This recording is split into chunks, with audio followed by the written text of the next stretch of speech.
Persecution perpetrated by the Makkan tribe of Quraish. Now the Prophet and his followers became subject to some persecution and indignity. The hostile Quraish prevented the Prophet from offering his prayers at the sacred house of the Kaaba. They pursued him wherever he went. They covered him and his disciples with dirt and filth when engaged in their devotions. They scattered thorns in the places which he frequented for devotion and meditation.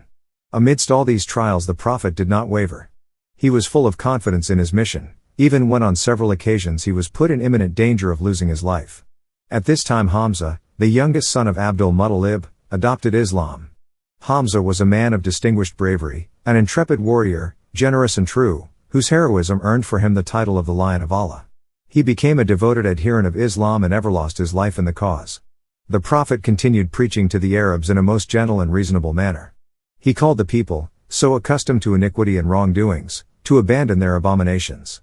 In burning words which excited the hearts of his hearers, he warned them of the punishment which Allah had inflicted upon the ancient tribes of Ad and Thamud who had obstinately disobeyed the teachings of Allah's messengers to them.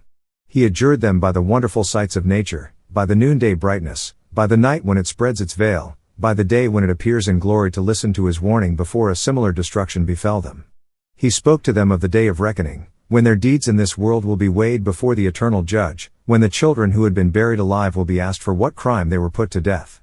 Almighty Allah said, "Nay, they wonder that there has come to them a warner, Muhammad, from among themselves." So the disbelievers say, "This is a strange thing. When we are dead and have become dust, shall we be resurrected? That is a far return.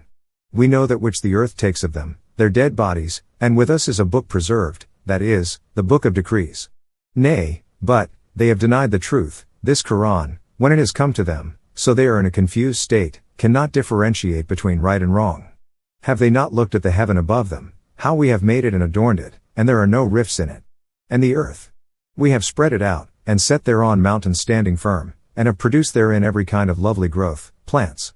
An insight and a reminder for every slave turning to Allah, that is, the one who believes in Allah and performs deeds of his obedience, and always begs his pardon.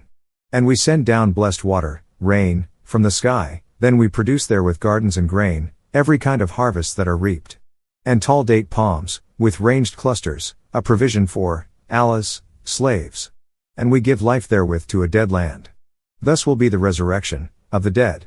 Denied before them, that is, these pagans of Makkah who denied you, O Muhammad, the people of Noah, and the dwellers of Ras, and the Thamud, and Ad, and Pharaoh, and the brethren of Lot, and the dwellers of the wood, and the people of Tuba, every one of them denied their messengers, so my threat took effect.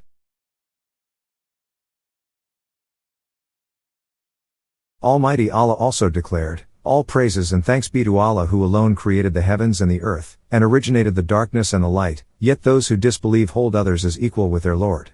He it is who has created you from clay, and then has decreed a stated term, for you to die.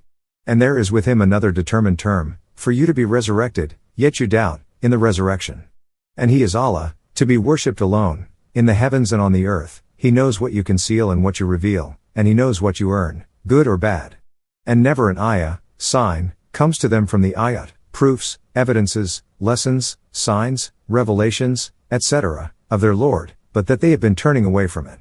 Indeed, they rejected the truth, the Quran and Muhammad, when it came to them, but there will come to them the news of that, the torment, which they used to mock at. Have they not seen how many a generation before them we have destroyed whom we had established on the earth such as we have not established you? And we poured out on them rain from the sky in abundance, and made the rivers flow under them. Yet we destroyed them for their sins, and created after them other generations." As the number of believers increased and the cause of the Prophet was strengthened by the conversions of many powerful citizens, the Prophet's preaching alarmed the Quraysh. Their power and prestige were at stake.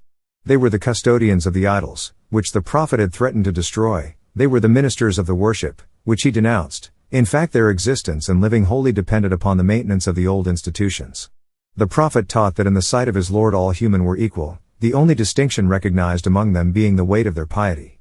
Allah the Exalted said, "O mankind! We have created you from a male and a female, and made you into nations and tribes, that you may know one another." Allah the Exalted said, "O mankind! We have created you from a male and a female, and made you into nations and tribes, that you may know one another. Verily, the most honorable of you in the sight of Allah is that believer who has at taqwa, one of the muttaqun, pious and righteous persons who fear Allah much, abstain from all kinds of sins and evil deeds which He has forbidden, and love Allah much, perform all kinds of good deeds which He has ordained. Verily, Allah is all-knowing, all-aware. The Quraish would have none of this leveling of distinctions, as it reflected upon their long inherited privileges. Accordingly, they organized a system of persecution in order to suppress the movement before it became firmly established. They decided that each family should take upon itself the task of stamping out the new faith on the spot. Each household tortured its own members or adherents or slaves who were supposed to have connected themselves with the new religion. With the exception of the Prophet, who was protected by Abu Talib and his kinsmen, and Abu Bakr, and a few others who were either distinguished by their rank or possessed some influence among the Quraysh, all other converts were subjected to different sorts of torture. Some of them were thrown into prison, starved, and then flogged. The hill of Ramada and the place called Bada thus became scenes of cruel torture.